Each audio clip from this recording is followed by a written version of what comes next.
Tablet రాసుకోండి. First ఇవ్వాల్సిన తీసుకోవాల్సిన టాబ్లెట్ పేరు ఏంటంటే టాబ్లెట్ డిస్ప్రిన్.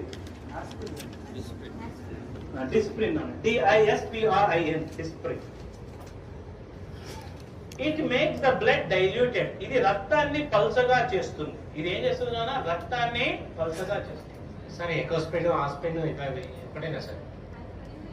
3 ఒకటే కానీ ఇమీడియట్లీ వాడాల్సింది డిస్ప్రిన్. Dispersible aspirin tablet.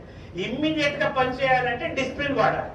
ఓ 12 గంటల టైం తీసుకోవాలంటే ఎకోస్పిన్ వాడాలి.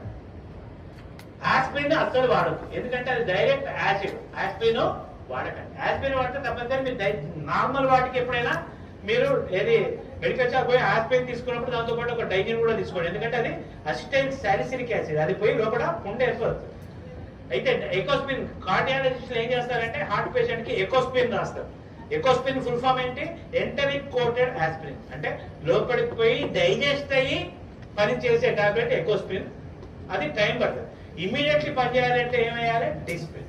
అది ఏం చేస్తుంది? రక్తాన్ని పలచగా. రక్తాన్ని పలచగా చేస్తే లాభం ఏంది? ఫ్రీగా. సెకండ్ టాబ్లెట్ రాసుకోండి. టాబ్లెట్